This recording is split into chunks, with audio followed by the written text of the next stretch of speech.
1.5 million Raleigh choppers sold in Britain during the 1970s. 7,000 scale-extric cars made every single week.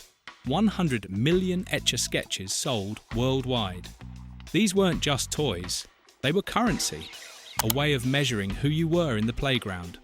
Most people only remember the toys they had.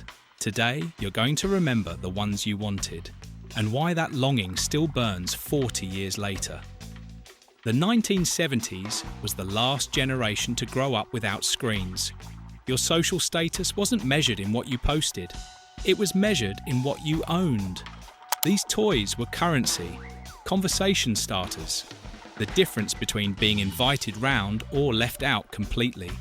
1.5 million families spent what would be 300 quid today on a chopper. 300 quid on a bike. That's how much these objects mattered. I guarantee you all remember the same thing. Flipping through the Argos catalogue in November, circling items in biro, knowing full well Christmas morning might bring something close. The knockoff version, the budget alternative. Back then, one proper toy had to last you the entire year. Here's what most nostalgia videos won't tell you. These toys weren't actually better than what kids have today. But what made them unforgettable wasn't the plastic or the paint. It was scarcity. It was wanting something so badly that when you finally got it, or when your mate got it and you didn't, that feeling burned itself into your memory forever. So let's dive in.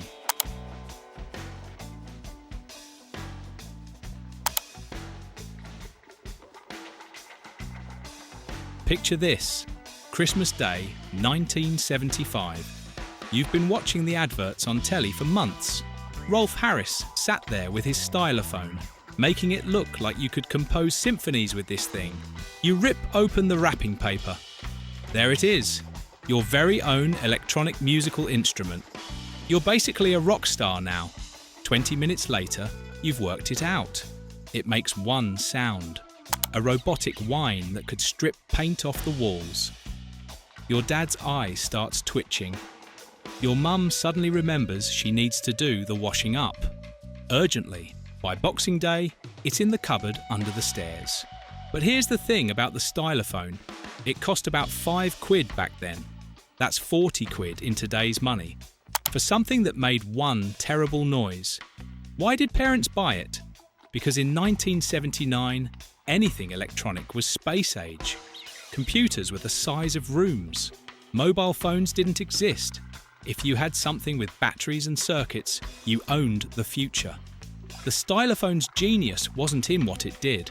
It barely worked as a musical instrument. Its genius was in making kids feel like they owned the future. You were practically in tomorrow's world just for owning one. That's the secret of 70s toys. They sold aspiration. They sold dreams. The reality? That came later, usually within half an hour of opening the box. But if the stylophone promised the future, our next toy promised something else entirely.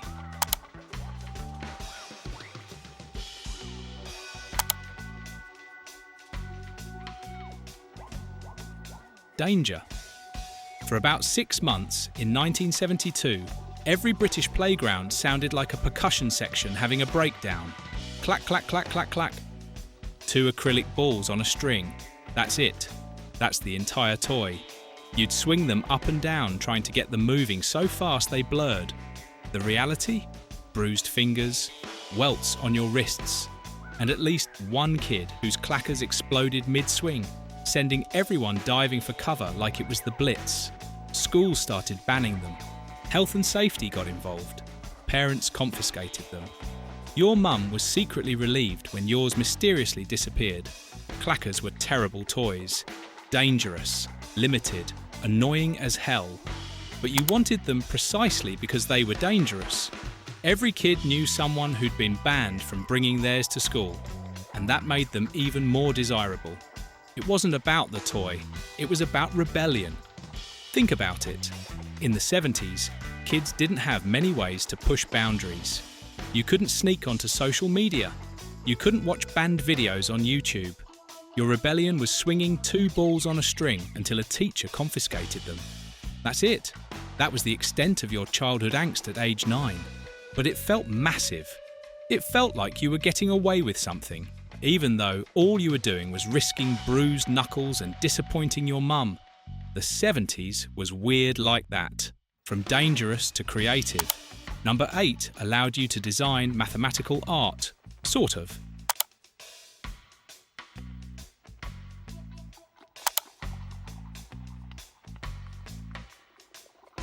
It's a grey Saturday afternoon in November. You've been bounced off the sofa 3 times. Told to find something to do. Stop making that noise. Go and play upstairs. So you dig out your spirograph. For those who don't know, spirograph was basically plastic circles with teeth. You'd slot pens through them, spin them around, and create these geometric patterns that looked proper, mathematical, and clever. On the box, they looked incredible. Perfect designs, intricate flowers, works of art. The reality? Half the pieces are missing, obviously. Within 10 minutes, you've slipped with the pen and drawn a massive line across your supposedly perfect flower. It looks like a spider having a seizure. Your mum sticks it on the fridge anyway, says it's lovely. You know it's rubbish. But here's the dirty secret about spirograph. Nobody, and I mean nobody, could actually draw what was shown on the box. Those perfect patterns? Impossible. Unless you had the patience of a monk and 0 siblings bursting into your room every 5 minutes.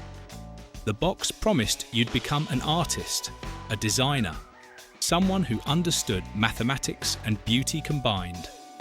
The reality was frustration, wobbly lines, and a vague sense that you'd been conned.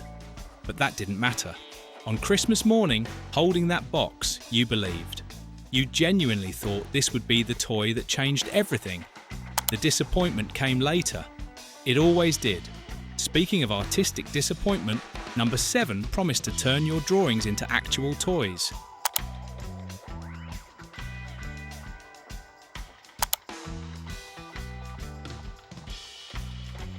Shrinky Dinks launched properly in 1973. The concept was brilliant. You'd colour designs on special plastic sheets, bake them in the oven, and watch them shrink down into hard plastic shapes. Instant toys, key rings, magnets, all made by you. Here's how it actually went. You'd spend an hour, a full hour, carefully colouring in the sheet with felt tips, getting the colours just right, making sure every detail was perfect. Then you'd slide it into the oven, watch through the glass door as it curled up like it was dying. Proper writhing around in there. Finally, it'd flatten out. You'd pull it out, burning your fingers obviously. And you'd have something. A wonky keyring of what was supposed to be a horse but looked more like a dog that had been in a fight. The kitchen would smell like a chemical factory. Your mum would open all the windows and complain about the smell for the next 3 days. But you'd made something, with your own hands, from scratch. That was the magic of Shrinky Dinks. It made you work for it. Today's kids want instant results. Press a button, watch a video. Done. We had to earn our disappointment. Spend an hour colouring. Watch it bake, burn ourselves, and then be disappointed by the wonky result. And somehow, that made it more valuable. The effort mattered. The anticipation mattered. Even the failure felt like it meant something. But if you wanted something that actually worked straight out of the box, and you had money, you needed number 6.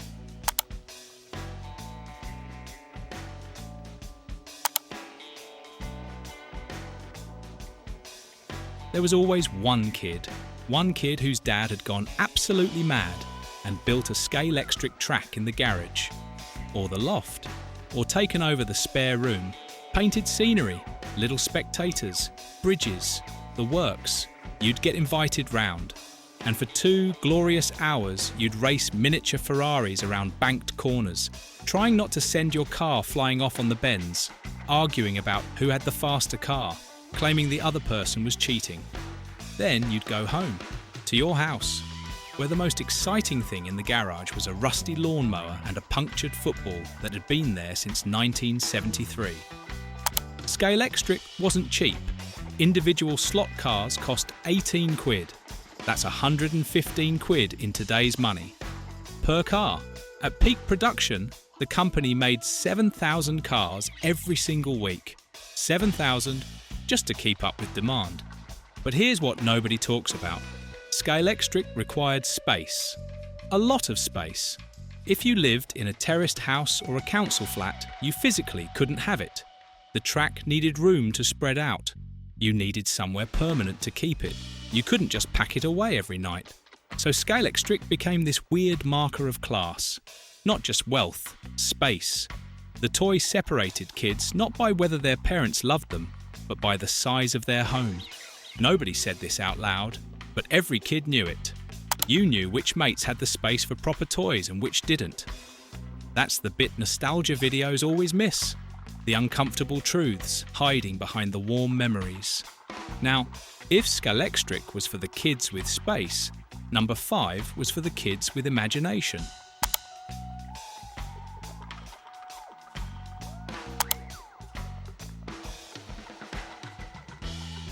Subbuteo was tribal. You'd spend your pocket money collecting teams. Your local club, obviously, plus Liverpool because they won everything. Maybe a European team if you were feeling fancy. Ajax, Real Madrid, someone exotic.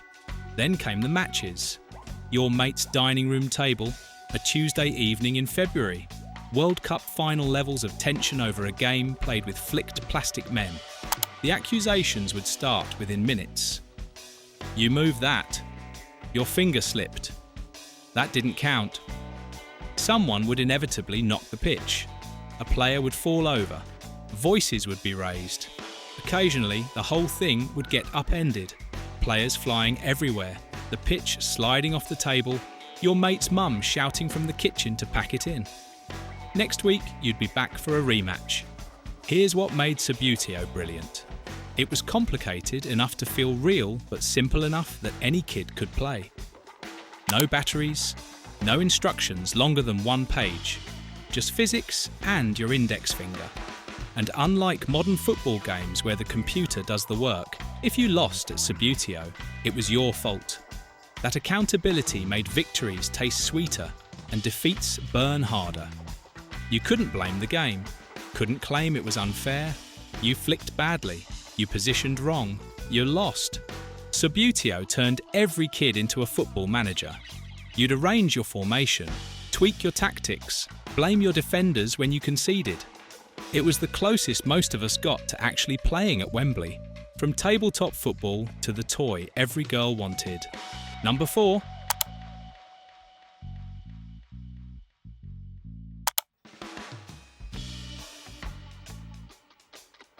Cindy wasn't some American supermodel living in a Malibu dream house. She was British. She had a caravan for holidays. Her clothes came from C&A, not some imaginary boutique. She was the doll your mum approved of because she looked like an actual teenager, not like she was off to a nightclub at age 12. Of course, that also made her slightly boring compared to Barbie. But you'd never admit that. Cindy was ours. Created by Pedigree Toys back in 1963, but her peak was the 70s. More realistic proportions, girl next door styling, complete with boyfriend Paul and an extensive wardrobe. People love to say Cindy was more realistic than Barbie, as if that made her better. But here's what nobody wants to admit. Kids don't want realistic. They want aspiration. They want fantasy. Cindy was the doll the adults wanted girls to play with. Barbie was the doll girls actually wanted. That tension between what parents approved of and what kids desired, that defined the entire decade. It wasn't just about dolls, it was about identity. Were you the sensible British girl or the glamorous American one? Even our toys had cultural anxiety baked in. But if Cindy was for the girls, number 3 was the absolute must-have for boys.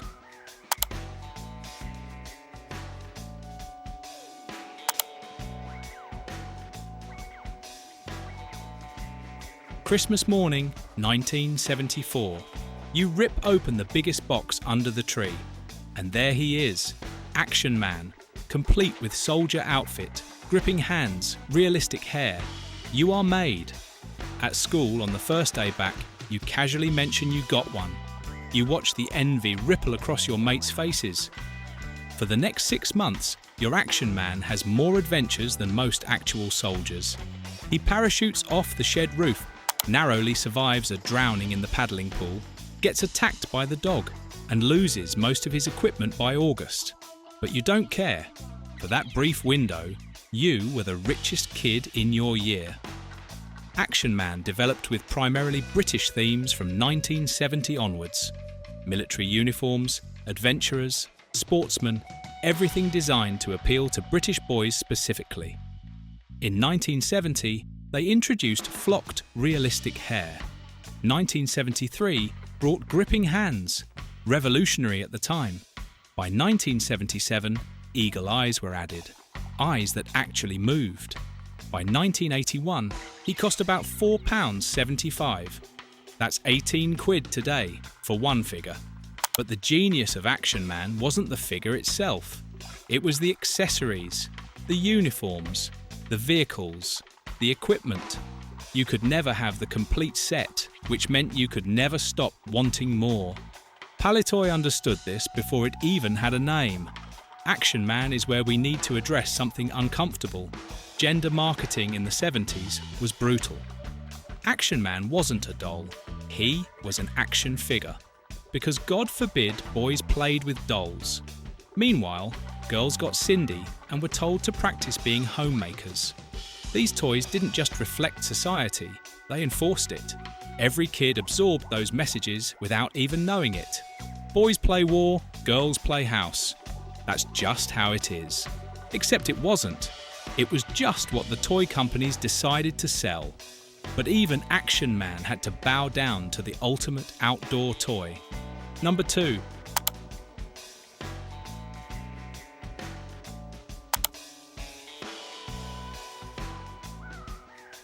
If you woke on Christmas morning 1971 to a large weight on your feet, you'd probably received that year's must-have toy, the Space Hopper, a large orange ball with a face and handles.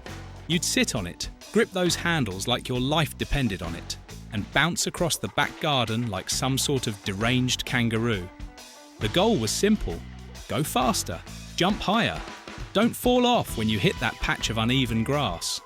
You'd hear them from 3 gardens away, that distinctive squeaky bounce echoing down the street. Every kid had one or desperately wanted one. The best part? They lasted forever. You could abuse a space hopper like a rented mule, and it'd still be good for another 1,000 bounces. Unless you bounced onto something sharp, then it'd deflate with a sad wheeze and end up in the shed, flattened and forgotten. But while it lasted, pure joy. Here's what the Space Hopper reveals. Sometimes the simplest toys are the best. It didn't do anything except bounce. No batteries, no features, no upgrades. Just you, a ball, and gravity. And yet it provided more entertainment than a lot of expensive toys that came after. Sometimes, less genuinely is more. The Space Hopper didn't promise anything it couldn't deliver. It was honest. You'd bounce. That was it. And that honesty made it perfect. But all of these toys, Action Man, Cindy, Subuteo, Space Hoppers, all of them lived in the shadow of one ultimate status symbol. Number 1.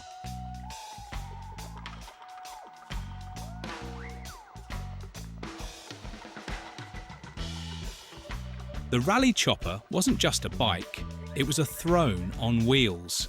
That kid who had one? They didn't even have to show off. Just wheeling it past was enough. Everyone knew. The high-rise handlebars, that long banana seat, the gear stick that made you feel like you were driving a racing car, even though you were just going to the shops for your mum. If you had a chopper, you'd ride it slowly, deliberately, making sure everyone got a good look. If you didn't have one, you'd pedal past on your boring normal bike, burning with quiet resentment. 1.5 million choppers sold throughout the 70s. 1.5 million. The design was inspired by American dragster motorcycles. Different sized wheels, gear lever positioned like a car's stick shift. It cost roughly 30 to 35 quid new. That's 250 to 300 quid in today's money. For a working class family, that was a massive investment. Some parents saved all year, put money aside every week just to afford one for Christmas. But the chopper was a terrible bike. The front wheel was tiny, hit a bump and you'd go flying forward. The high handlebars made steering awkward. That banana seat, slippery as hell when it rained. And the gear lever, famously positioned right where it could do damage to boys hitting a pothole. Every lad who owned one has a story about that gear lever, usually told with a wince. But none of that mattered. The chopper wasn't about function. It was about image. It was about showing everyone that your parents loved you enough, or had enough money, to buy you the best. The chopper created a hierarchy. There were kids who had the chopper, kids who had the tomahawk, the cheaper version, and kids who had a basic bike their dad bought second-hand. Everyone knew where they stood. That bike didn't just carry you around the estate, it carried your entire social standing. By the 1980s, BMX bikes arrived. The chopper became yesterday's news, relegated to the back of the shed. But for everyone who grew up in the 70s, that bike represents something more than just a toy. It represents a moment when the thing you owned mattered more than anything you'd ever post online. So there you have it, 10 toys that defined a generation. That separated the playground kings from everyone else. These weren't just objects, they were memories, hierarchies, friendships, and envy, all wrapped up in plastic and metal. If you grew up in the 70s, you'll have your own version of this list. Maybe you had the Action Man but desperately wanted the chopper. Maybe you had the knockoff Space Hopper that smelled weird and deflated after 3 weeks. So tell me, which toy did you beg for but never get? Which one did you have that made you the envy of your mates? Did I miss your childhood favourite? Drop your memories in the comments. Hit the like button if this took you back. Subscribe for more deep dives into British childhood from the 60s to the 90s. Thanks for watching. Now, if you'll excuse me, I'm off to eBay to see if I can finally afford that chopper I never got for Christmas 1976.